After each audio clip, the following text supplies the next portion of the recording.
Hello everyone, this is Kapil Kadyan. तो इस video में हम बात करेंगे most important topic for your board exam. तो चैप्टर वाइज केमिस्ट्री के वो सभी टॉपिक्स मैं आपको बताने वाला हूं जिससे पढ़कर आप अपने फाइनल एग्जाम्स के अंदर केमिस्ट्री में 100% स्कोर लेके आ सकते हैं। तो वीडियो को आगे बढ़ाने से पहले आप सभी से हम्बल रिक्वेस्ट करूंगा, यदि आप मेरे साथ फर्स्ट टाइम जुड़ रहे हैं तो चैनल को सब्सक्राइब जरूर कर लें। तो सबसे पहले देखते हैं सिलेबस कोर्स स्ट्रक्चर क्या रहने वाला है, क्योंकि according to the new syllabus हमारे पास टोटल 10 चैप्टर हैं। तो इन टोटल 10 के अंदर से हमारे पास physical chemistry, inorganic chemistry, organic chemistry, तो कितने मार्क्स की हमारे पास बेसिकली फिजिकल केमिस्ट्री एग्जाम्स के अंदर पूछी जाने वाली है, तो ये सारा डिस्कस करने वाले हैं बेसिकली अपने इस सिलेबस कोर्स स्ट्रक्चर के अंदर। तो सबसे पहले हम बात कर रहे हैं यहाँ पर सॉल्यूशन। तो सॉल्यूशन चैप्टर बेसिकली 7 मार्क्स का आपकी बार बोर्ड एग्जाम सीबीएसई 2023 में पूछा जाएगा। उसके साथ साथ यदि बात करते हैं हमारे पास इलेक्ट्रोकेमिस्ट्री और केमिकल काइनेटिक, तो ये 3 चैप्टर हमारे पास फिजिकल केमिस्ट्री के हैं। तो सबसे ज़्यादा आपकी बार 9 मार्क्स का इलेक्ट्रोकेमिस्ट्री चैप्टर के अंदर से पूछा जाएगा। बाकी ये दोनों चैप्टर 7 मार्क्स के रहेंगे आपकी बार एग्जाम्स के अंदर। उसके साथ यदि बात करते हैं चैप्टर नंबर 4 एंड 5, ये हमारे पास इनऑर्गेनिक केमिस्ट्री जिसमें डी ब्लॉक, एफ ब्लॉक और कोऑर्डिनेशन कंपाउंड, तो ये दोनों चैप्टर मिलाकर 14 मार्क्स के एग्जाम्स के अंदर पूछे जाएंगे। उसके साथ यदि बात करते हैं ऑर्गेनिक केमिस्ट्री, तो ऑर्गेनिक केमिस्ट्री में हमारे पास हेलो एल्केन, हेलोरिन्स, उसके साथ साथ alcohol, phenol, ether, aldehyde, ketone and carboxylic acid और एमाइन। तो यदि बात करें हेलो एल्केन 6 मार्क्स का एग्जाम्स में पूछा जाएगा। उसके बाद अल्कोहल, फिनॉल, ईथर भी 6 मार्क्स का होगा। Aldehyde, ketone and carboxylic acid 8 marks का आपकी बार एग्जाम्स में पूछे जाने वाला है। एमाइन वाला 6 मार्क्स का होगा और बायोमोलिक्यूल जो चैप्टर है बेसिकली वो 7 मार्क्स का एग्जाम्स के अंदर पूछा जाएगा। तो ऐसे करके हमारे पास टोटल 70 मार्क्स का ये पैटर्न बनता है according to the new syllabus. तो टोटल 10 चैप्टर हुए हमारे पास। तो 10 चैप्टर आपकी बार बहुत कुछ रहने वाले हैं बेसिकली बच्चों, क्योंकि यदि बात करें बेसिकली हमारे पास टोटल 16 चैप्टर हैं। तो 16 में से आपकी बार according to the new syllabus only 10 chapter हैं।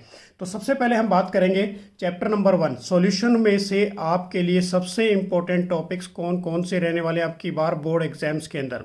तो 1 बाय 1 मैं सभी को आपको अंडरलाइन कराऊंगा, तो इनको आपने सबसे पहले मेन प्रायोरिटी देनी अपने एग्जाम्स के लिए।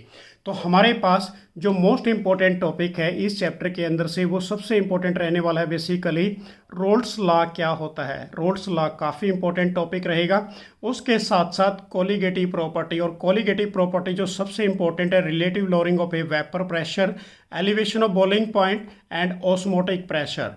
तो ये तीनों कोलिगेटिव सबसे ज़्यादा इंपॉर्टेंट है आपकी बार सीबीएसई बोर्ड एग्जाम 2023 के लिए। और जो most of the numericals exams में पूछे जाते हैं वो बेसिकली कोलिगेटिव प्रॉपर्टी के ऊपर ही डिपेंडेंट होते हैं। तो कोलिगेटिव प्रॉपर्टी को विद एक्सप्लेनेशन प्लस इसके जो भी फॉर्मूलेज हैं वो मैं ऑलरेडी अपलोड कर चुका हूं, तो वो न्यूमेरिकल भी आपने सोल्व करने, क्योंकि न्यूमेरिकल बेस्ड चैप्टर है ये। उसके साथ साथ जो नेक्स्ट इंपॉर्टेंट टॉपिक इस चैप्टर के अंदर से पूछा जाएगा बेसिकली बच्चों वो रहेगा हमारे पास वेंट होफ फैक्टर क्या होता है। इसकी डेफिनेशन आ सकती है, इसके ऊपर न्यूमेरिकल एग्जाम्स के अंदर पूछा जा सकता है। तो सबसे पहले सॉल्यूशन चैप्टर के अंदर आप क्या करोगे, रोल्स लॉ क्या होता है हमारे पास। उसके बाद कोलिगेटिव प्रॉपर्टी काफ़ी इंपॉर्टेंट है विद इन न्यूमेरिकल के अकॉर्डिंग। उसके साथ साथ ऑस्मोटिक प्रेशर, और ऑस्मोटिक प्रेशर के साथ साथ आपने एक रिवर्स ऑस्मोसिस भी कर लेना जो आपके एग्जाम्स के लिए बेसिकली काफ़ी इंपॉर्टेंट रहेगा। उसके बाद यदि बात करते हैं नेक्स्ट चैप्टर हमारे पास है इलेक्ट्रोकेमिस्ट्री, तो काफ़ी इंपॉर्टेंट चैप्टर है ये भी। तो इस चैप्टर के अंदर से जो सबसे इंपॉर्टेंट टॉपिक है मैं वो आपको नोटिफाई करा देता हूँ। तो इसके अंदर हमारे पास फर्स्ट टॉपिक ही सबसे इंपॉर्टेंट है रिडॉक्स रिएक्शन। अब रिडॉक्स रिएक्शन का कंपैरिजन पूछा जाता है कि हमारे पास इलेक्ट्रोकेमिकल सेल बेसिकली क्या होता है, इलेक्ट्रोलिटिक सेल क्या होता है। तो दोनों को कंपैरिजन करके चलना है आपने, काफ़ी इंपॉर्टेंट टॉपिक रहेगा। उसके साथ साथ हमारे पास EMF of a cell of a standard electrode potential, तो ये वाला टॉपिक भी आपकी बार काफ़ी इंपॉर्टेंट रहेगा आपके एग्जाम्स के लिए। नस्ट इक्वेशन पे बेसिकली न्यूमेरिकल्स एग्जाम्स में पूछा जाता है विद इन फॉर्मूला, आपने नस्ट इक्वेशन को वेल इन गुड करना है अपने एग्जाम्स के लिए। उसके बाद हमारे पास यहीं पर न्यूमेरिकल्स पूछा जाता है बेसिकली गिब्स एनर्जी, जो रिलेशनशिप है किसके बीच में, गिब्स एनर्जी और ईएमएफ के बीच में। तो ये वाला टॉपिक भी न्यूमेरिकल बेस के लिए काफ़ी इंपॉर्टेंट रहेगा।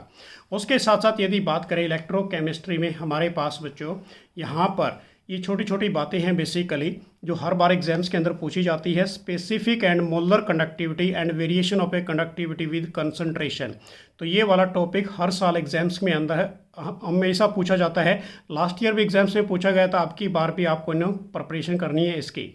उसके बाद जो नेक्स्ट टॉपिक यहाँ पर रहेगा, कोलरस लॉ क्या होता है। बेसिकली काफ़ी इंपॉर्टेंट टॉपिक है कोलरस लॉ, तो इसको आपने वेल एंड गुड करना है। उसके बाद यदि बात करें सेल की, तो सेल हमारे पास जो सबसे इंपॉर्टेंट है बेसिकली वो सेल रहने वाला है गैल्वेनिक सेल क्या होता है, और उसके साथ साथ हमारे पास लेड और फ्यूल सेल, ये तीनों सेल सबसे ज़्यादा इंपॉर्टेंट रहेंगे चैप्टर इलेक्ट्रोकेमिस्ट्री के अंदर।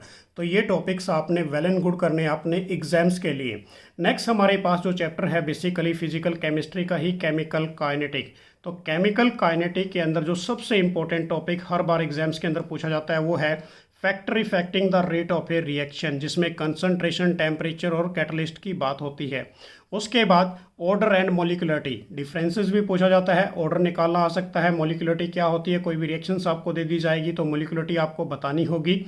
उसके बाद नेक्स्ट हमारे पास इसके अंदर zero order and first order, अब ये प्रॉपर एक्सप्लेन करना है आपने integrated rate law zero order के लिए और फर्स्ट ऑर्डर के लिए। काफ़ी इंपॉर्टेंट टॉपिक है विद इन ग्राफ, और ये सारे बेसिकली मटेरियल हमारे नोट्स में मिलेगा आपको, तो वो भी डाउनलोड कर लीजिए, वीडियो के डिस्क्रिप्शन में आपको उनका लिंक मिल जाएगा। नेक्स्ट जो इसके अंदर टॉपिक है बेसिकली आपके लिए बच्चों वो काफ़ी इंपॉर्टेंट रहने वाला है, वो रहेगा हमारे पास आर्हेनियस इक्वेशन और एक्टिवेशन एनर्जी। तो इसका डेरिवेशन काफ़ी इंपॉर्टेंट है आपकी बार आर्हेनियस का, क्योंकि इस पर न्यूमेरिकल्स एग्जाम्स के अंदर पूछे जाते हैं। तो ये चैप्टर 4 के अंदर से टॉपिक इंपॉर्टेंट है जो मैं आपको बता रहा हूँ आपकी बार आपके CBSE एग्जाम्स के लिए। नेक्स्ट चैप्टर हमारे पास डी एंड एफ ब्लॉक। तो डी एंड एफ ब्लॉक की यदि बात करें तो बेसिकली सबसे पहले आपका जो इंपॉर्टेंट टॉपिक रहने वाला है जर्नल इलेक्ट्रॉनिक कॉन्फ़िगरेशन, उसके साथ साथ आपने यहाँ पर occurrence of A characteristics of a transition metal, तो ये सारी प्रॉपर्टी कर लेनी है जिसके अंदर मेटेलिक कैरेक्टर के ऊपर 1 मार्क्स क्वेश्चन पूछा जाता है। एक्सेप्शनल क्वेश्चन होते हैं बेसिकली आयनाइजेशन इंथैल्पी क्या होती है, ऑक्सीडेशन स्टेट क्या होगी, इंक्रीजिंग डिक्रीजिंग ऑर्डर के अंदर बेसिकली। तो ये सारा टॉपिक आपने अच्छी तरह से करना है। और कई अब की बार जो सबसे इंपॉर्टेंट टॉपिक इस चैप्टर के अंदर से है वो है catalytic property and magnetic properties, दोनों टॉपिक काफ़ी इंपॉर्टेंट रहेंगे। और उसके बाद यदि फॉर्मेशन की बात करें तो अब की बार फॉर्मेशन में से एग्जाम्स में क्वेश्चन 100% मिलेगा आपको पोटासियम डाइक्रोमेट का या फिर पोटासियम परमैंगनेट का। तो इन टॉपिक्स पे सबसे ज़्यादा फोकस दीजिए अब की बार। उसके साथ साथ यदि बात करें तो बच्चों अब की बार लेंथेनाइड कॉन्ट्रैक्शन क्या होती है, काफ़ी इंपॉर्टेंट क्वेश्चन है, एंड उसके consequence, what is a lanthanide contraction और उसके कॉन्सिक्वेंस, और साथ में इसकी जर्नल इलेक्ट्रॉनिक कॉन्फ़िगरेशन जरूर कर लेनी है। और इसके अंदर ये चीज़ आपने जरूर करनी है कि किसका हाईएस्ट ऑक्सीडेशन स्टेट सबसे ज़्यादा होता है बेसिकली। ऐसे ही हमारे पास एक्टेनॉइड के अंदर जर्नल इलेक्ट्रॉनिक कॉन्फ़िगरेशन कीजिए, उसकी ऑक्सीडेशन स्टेट कीजिए और comparison between actinoid and lanthanoid, ये वाला टॉपिक्स डन करना है अब की बार अपने फाइनल एग्जाम्स के लिए। नेक्स्ट चैप्टर हमारे पास है कोऑर्डिनेशन कंपाउंड। तो कोऑर्डिनेशन कंपाउंड के अंदर से बेसिकली एक डेफिनेशन पूछी जाती है। तो डेफिनेशन किसी की भी आ सकती है, जैसे what do you mean by ligands क्या होते हैं, कोऑर्डिनेशन नंबर की डेफिनेशन। तो ऐसे कोई भी डेफिनेशन आपको एग्जाम्स के अंदर पूछी जाएगी 1 मार्क्स के लिए। उसके बाद IUPAC नोमेनक्लेचर काफ़ी इंपॉर्टेंट है, हर बार एग्जाम्स में पूछे जाते हैं। तो ऑलरेडी मेरे नोट्स के अंदर IUPAC नोमेनक्लेचर आप सभी स्टूडेंट्स को मिल जाएंगे, जिसमें प्रीवियस ईयर के भी हैं और काफ़ी इंपॉर्टेंट ये सारे IUPAC नोमेनक्लेचर है, तो उन नोट्स को आपने जरूर पढ़ लेना है। साथ में हमारे पास VBT theory and CFT theory हर साल क्वेश्चंस एग्जाम्स में आता है। अब की बार भी VBT सबसे ज़्यादा मेन फोकस में रहने वाली है आपके एग्जाम्स के लिए। तो VBT थ्योरी को सबसे ज़्यादा आपने कोऑर्डिनेट के रूप में करना है। उसके बाद हमारे पास इस चैप्टर के बाद स्टार्ट हो जाती है केमिस्ट्री, ऑर्गेनिक केमिस्ट्री, जिसमें हेलोल्केन हेलोलिन्स की बात करेंगे। तो इसके अंदर सबसे पहले हमारे पास नोमेनक्लेचर, तो नोमेनक्लेचर आपने NCERT बेस करना है या फिर NCERT एग्जाम्पलर करना है। उसके बाद हमारे पास फिजिकल एंड केमिकल प्रॉपर्टी दोनों काफ़ी इंपॉर्टेंट रहेंगी आपकी बार एग्जाम्स के अंदर। Physical property of a haloalkane and physical property of a haloarenes, दोनों टॉपिक काफ़ी इंपॉर्टेंट रहने वाले हैं। उसके साथ साथ यदि बात करें तो हमारे पास जो नेक्स्ट टॉपिक है हेलोअरेंस, तो हेलोअरेंस के अंदर भी बेसिकली आपने किसकी बात करनी है यहाँ पर, जो सबसे इंपॉर्टेंट टॉपिक रहने वाला है बच्चों वो है CX बॉन्ड। नेचर बतानी है आपने CX बॉन्ड की नेचर क्या होगी, और साथ साथ इस चैप्टर के अंदर मैं आपको बता देता हूँ विसिनल डाई हैलाइड क्या होता है, जेमिनल डाई हैलाइड क्या होता है। बेसिकली ये दोनों टॉपिक काफ़ी इंपॉर्टेंट है अब की बार। नेक्स्ट हमारे पास जितनी भी इस चैप्टर के अंदर एटलीस्ट हमारे पास नेम रिएक्शन है, और नेम रिएक्शन कौन कौन सी है, वुड्स रिएक्शन क्या होती है, वुड्स फिटिंग क्या होती है, फिटिंग रिएक्शन क्या होती है, उसके बाद आइसोटाइजेशन रिएक्शन, तो ये वाली सारी इसी चैप्टर के अंदर बेस्ड है बच्चों। वो सारी रिएक्शन आपने जरूर करनी है, वो भी हमने ऑलरेडी आपको एक PDF प्रोवाइड कराई है अपने यूट्यूब चैनल के माध्यम से, जिसमें सभी नेम रिएक्शन और डिटेल में मैंने समझाया भी आपको कि ये सारी रिएक्शन हमारे एग्जाम्स के लिए कन्वर्जन प्लस नेम रिएक्शन के अकॉर्डिंग एग्जाम्स में पूछी जाती हैं। और उसके बाद नेक्स्ट टॉपिक जो आपकी बार रहेगा हमारे पास बेसिकली पॉलीहेलोजन कंपाउंड, जिसमें आपने करना है सबसे ज़्यादा DDT, और उसके साथ साथ हमारे पास बेसिकली BHC, और साथ साथ में आपने एक इसके अंदर कर लेना है दिस इज ए ट्राइक्लोरोमीथेन वाला। तो ये तीनों टॉपिक काफ़ी इंपॉर्टेंट रहेंगे ऑर्गेनिक केमिस्ट्री के अंदर। नेक्स्ट चैप्टर हमारे पास है अल्कोहल, फिनॉल एंड ईथर। तो देखिए भाई, नोमेनक्लेचर सभी का इंपॉर्टेंट है। नोमेनक्लेचर आपने NCERT प्लस NCERT एग्जाम्पल करने हैं। उसके साथ साथ method of preparation and chemical property, ये भी सभी चैप्टर के अंदर जो ऑर्गेनिक केमिस्ट्री है वो सारी इंपॉर्टेंट है। उसके साथ साथ इसके अंदर बेसिकली बच्चों एक मैकेनिज्म स्टार्ट हो जाती है, तो मैकेनिज्म आपने जरूर करनी है, मैकेनिज्म ऑफ ए डिहाइड्रेशन। तो ये मैकेनिज्म काफ़ी इंपॉर्टेंट रहने वाली है बेसिकली। उसके साथ साथ यदि बात करें फिनॉल के अंदर, तो फिनॉल के अंदर आपने जो बेसिकली करना है acidic nature of A phenol, इस पे एग्जाम्स में हर साल क्वेश्चन पूछा जाता है, और उसकी केमिकल प्रॉपर्टी और फिजिकल प्रॉपर्टी पे हर साल एग्जाम्स के अंदर 1 मार्क्स क्वेश्चन आता है। फिजिकल प्रॉपर्टी जो सभी चैप्टर की यदि बात करें, हेलोल्केन हेलोरिन्स की बात करें, अल्कोहल फिनॉल ईथर की बात करें, तो ऑलमोस्ट सभी की सेम है। तो थोड़ा सा कंपैरिजन है, तो फिजिकल प्रॉपर्टी को कंपेयर करके आपने उनको भी डन करना है एग्जाम्स के लिए। नेक्स्ट इसके अंदर जो इंपॉर्टेंट टॉपिक रहेगा इलेक्ट्रोफिलिक सब्स्टिट्यूशन रिएक्शन क्या होगी, तो ये आपने बेसिकली डन करना है इस चैप्टर के अंदर से। नेक्स्ट ईथर वाले के अंदर भी सिर्फ only physical and chemical property ही आपने करनी है अपने एग्जाम्स फाइनल के लिए। नेक्स्ट हमारे पास यदि बात करें aldehyde, ketone and carboxylic acid की, तो इसके अंदर बेसिकली बच्चों जो सबसे इंपॉर्टेंट टॉपिक है वो है method of preparation and physical and chemical property, दोनों की बहुत अच्छे तरीके से करनी है। और जो मैकेनिज्म है बेसिकली न्यूक्लियोफिलिक एडिशन रिएक्शन की, जिसके अंदर हमारे पास बेसिकली क्रॉस एल्डोल और उसके साथ साथ कैनिजेरो रिएक्शन आती है, ये दोनों ही रिएक्शन काफ़ी इंपॉर्टेंट रहेंगी एग्जाम्स के अंदर।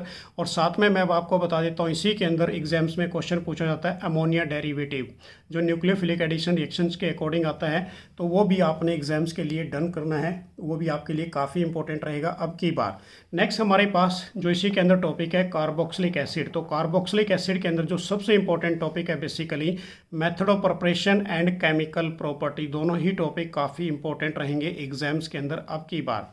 साथ में फिजिकल प्रॉपर्टी का कंपैरिजन करके देख लेना है, और यदि फिर भी कोई डाउट है आपको फिजिकल प्रॉपर्टी से रिलेटेड, तो आप मुझे टेलीग्राम चैनल पर फॉलो करके पूछ सकते हैं, क्योंकि इस पे काफ़ी इंपॉर्टेंट क्वेश्चंस एग्जाम्स में बनते हैं। और वैसे मैं आपको अपने इस यूट्यूब चैनल के माध्यम से कुछ इंपॉर्टेंट क्वेश्चंस जो चैप्टर वाइज वो सभी प्रोवाइड कराता रहूँगा डे बाय डे, तो वो भी आपने वीडियो ज़रूर देखनी है।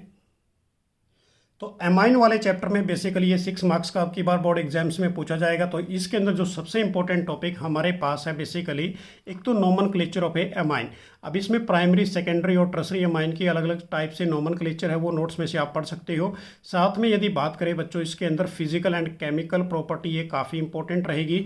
साथ में जो इसके अंदर कुछ नेम रिएक्शंस हमारे पास आती हैं, एक तो है हमारे पास बेसिकली गैब्रियल पैथले इमाइड सिंथेसिस रिएक्शन, और सेकंड रिएक्शन हमारे पास रहेगी स्कॉट बोमन रिएक्शन और होफमैन ब्रोमाइड डिग्रेडेशन रिएक्शन, और उसके साथ साथ कार्बलेमाइन रिएक्शन जो बेसिकली आइसोसाइनाइड टेस्ट जिसे कहते हैं, और एक कपलिंग रिएक्शन। तो ये बेसिकली काफ़ी इंपॉर्टेंट रहने वाली है इस चैप्टर के अंदर से। साथ में जो टाइजेनियम साल्ट की यदि बात करते हैं तो इसकी प्रिपरेशन, और ये बेसिकली उसके अंदर ही आ जाती है कपलिंग रिएक्शन। तो ये टॉपिक काफ़ी इंपॉर्टेंट रहने वाला है इस चैप्टर के अंदर से। और कुछ इंपॉर्टेंट क्वेश्चन भी है जो बेसिकली बेसिसिटी से पूछे जाते हैं, बेसिसिटी टाइप से क्वेश्चन पूछे जाते हैं, तो इंक्रीजिंग एंड डिक्रीजिंग ऑर्डर से, तो वो क्वेश्चन भी आपने डन करने हैं एग्जाम्स के अंदर। नेक्स्ट हमारे पास जो चैप्टर है लास्ट बायोमोलिक्यूल्स, तो बायोमोलिक्यूल 7 मार्क्स का एग्जाम्स के अंदर पूछा जाएगा, तो ये काफ़ी इंपॉर्टेंट चैप्टर रहेगा आपके लिए। तो इसके अंदर सबसे पहले आप करोगे जो इम्पोर्टेंट टॉपिक है कार्बोहाइड्रेट और उसकी क्लासिफिकेशन, जिसमें एल्डोज और आपने कीटोज की बात करनी है।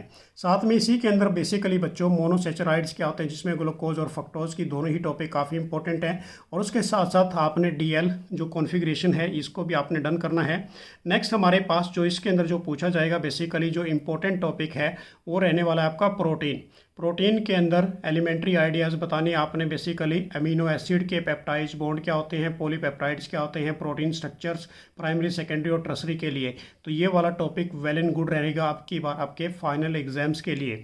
सेकेंडली यदि बात करते हैं तो हमारे पास इसी के अंदर जो विटामिन्स वाला टॉपिक है बच्चों, ये भी काफ़ी इंपॉर्टेंट है, जिसके अंदर क्लासिफिकेशन और फंक्शंस के बारे में आपने बताना है। और न्यूक्लिक एसिड के अंदर डीएनए और आरएनए, इसका जो स्ट्रक्चर है बेसिकली डबल हेलिक्स स्ट्रक्चर है, तो ये भी काफ़ी इंपॉर्टेंट रहेगा। साथ में जो हमारे पास अमीनो एसिड है तो different type of amino acids होते हैं बेसिकली, एसेंशियल और नॉन एसेंशियल, तो ये भी कई बार एग्जाम्स में पूछे जाते हैं और अब की बार ये बिल्कुल टॉप मोस्ट रहने वाले हैं। तो डियर ये सभी टॉपिक्स को आपने बहुत अच्छे तरीके से डन करना है। और यदि फिर भी कोई प्रॉब्लम है तो हमारे यूट्यूब चैनल के प्लेलिस्ट में जाकर आप 1 बाय 1 सभी वीडियोस देख सकते हैं। जिन बच्चों ने अभी तक हमारे हैंड रिटन नोट्स को डाउनलोड नहीं किया तो जल्दी से उनको डाउनलोड कीजिए, अपनी प्रिपरेशन को वेल एंड गुड कीजिए। और आप सभी के लिए मैं एक नई वीडियोस लेके आ रहा हूँ 1 बाय 1 चैप्टर वाइज, जिसमें सभी most important plus previous year question वो सारे डन किया करेंगे, ताकि आपका कोई भी क्वेश्चन मिस ना हो आपकी केमिस्ट्री सब्जेक्ट से रिलेटेड। तो मेरी तरफ से आप सभी स्टूडेंट्स के लिए बेस्ट ऑफ लक। तो नेक्स्ट वीडियो में फिर कुछ इंपॉर्टेंट टॉपिक्स लेके आएंगे आप सभी के लिए। तो जय हिंद, जय भारत।